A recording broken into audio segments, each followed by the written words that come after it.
Hey everyone, I'm just letting you know this Eagles video is going to be a little different as it's not going to be a post-game video for the New York Giants game, but this is going to be an overlook as a whole of the Eagles season this year. So, the Eagles have went through one heck of a season of adversity.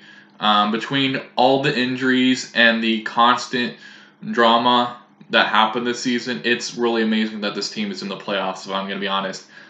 This is a kind of team with all, the off-the-field issues on top of, the injuries and such, is just a team that you would expect to be bottom of the division, like a team that with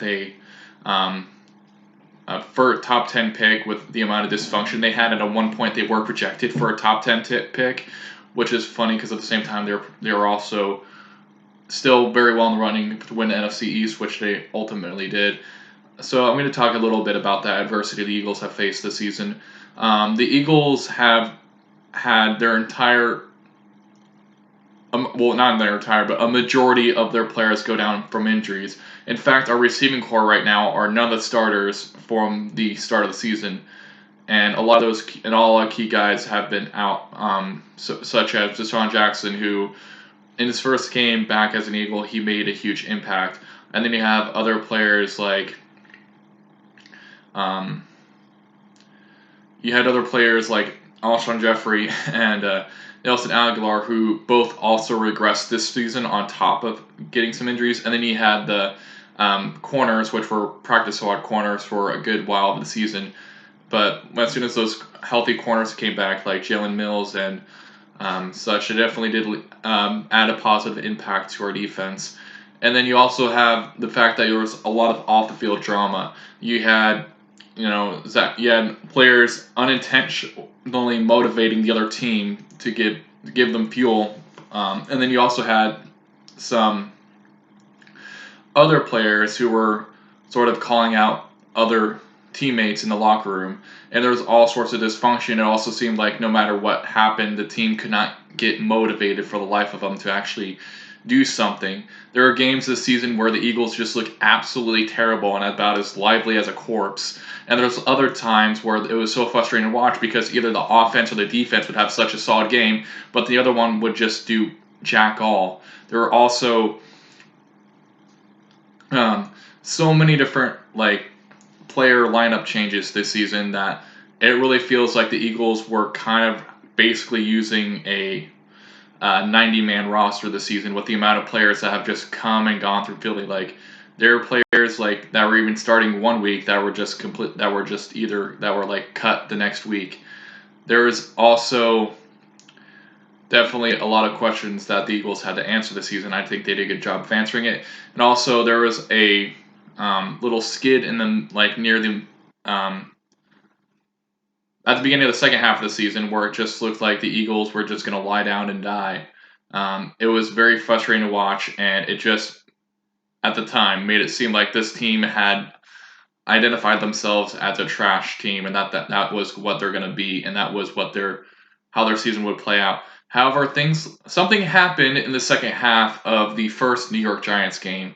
It just seems like the Eagles just became like a completely different team since they went out of that locker room in the second half of the first game. And I'm actually proud of this team, honestly. I am proud of everything they've had to overcome, and I'm just proud of that they're here, honestly. That's the important thing, is that they're here. Regardless of what happens when the Seattle game, which I'm going to talk about in a little bit, I'm just proud that they're here. That's all I have to really say when it gets down to it. In the second half of that New York Giants game, they just came out as a different team. They were definitely more in sync. They were definitely not underachieving. They were playing to their best potential.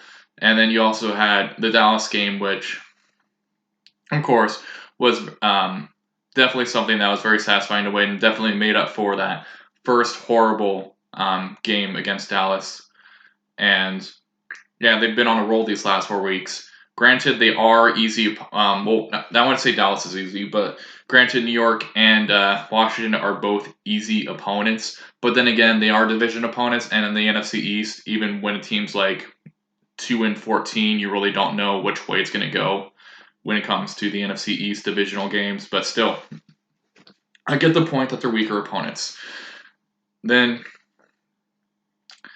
we're going to go ahead and talk about the Seattle game a little bit here.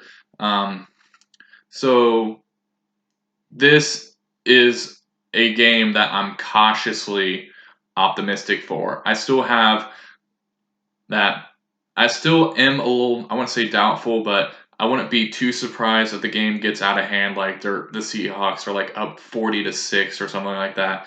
I would be furious watching it, but like I said, and like I've said several times this season, it would not like shock me at all if the winner of the NFC East loses by a blowout, just because of how really good all the other teams in the NFC are. But anything can happen also. So yeah, the Eagles could theoretically win 46-6 or vice versa, or it could be a really close game. You really don't know. But yeah, it's going also, the Eagles did play the Seahawks earlier this year, and that game was actually relatively close for the most part. Defense kept the Eagles in, and the defense gave the offense several chances to capitalize, but the offense didn't take any of them. So it was one of those games, like I said, where one side was really good, the defense, and then the other side was just completely dead, which was the offense. And yeah, but it was definitely a very winnable game for the Eagles. I don't think both teams are like so out. Like, I don't think the Seahawks are like so far beyond the Eagles level that the Eagles don't have a chance. I do think it's a little level of a playing field, even though the Seahawks record will tell you otherwise. Regardless of what happens, I am honestly just, I want to say this again. I am proud of this team. All the adversity that they've overcome, when everything should have said that they would be a like 4-12 team with all the stuff that's happened to them this season, and they've just continued to keep fighting. And they've also had last week in a really critical game, they had some critical guys out like Zach Ertz, and they were still able to pull out the win, which, yeah. And Wentz has definitely become a great leader these last few weeks, and the way he's just been able to rally this offense, it's been really amazing. And I want to say this, regardless of what happens this game, even if, like I said, the worst possible outcome happens here, that I'm going to be cheering for my team until the timer runs out. When that clock hits 0, that's when I'm not. Sorry. I'm a little tongue-tied at the moment. I guess I'm kind of overwhelmed with the anxiety and sort of the excitement of playoff football right now.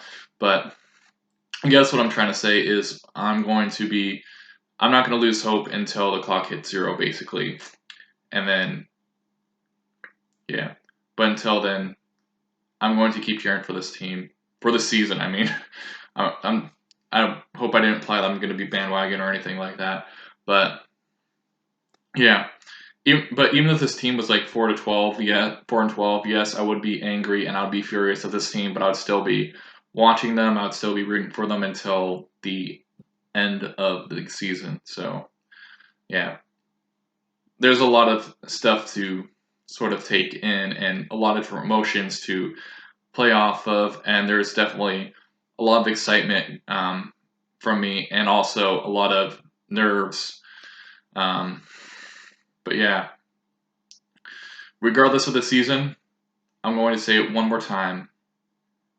I am proud of the resilience of this team. This has been one of the most resilient Eagles teams in a while. Okay. Yeah. I guess a lot of people have been commenting on how this team is similar to the Jeff Garcia Eagles. So, yeah. And that team had a bit of resilience in them too. So, with that said, I want to close out with the Eagles fight song in case this is the last time I get to do it this season, regardless of what happens. Fly, Eagles, fly, on the road to victory. Fly, Eagles, fly, score a touchdown, 1, 2, 3. Hit 'em low, hit 'em high, and watch our Eagles fly. Fly, Eagles, fly, On the road to victory. Eagles, Eagles. Go Birds.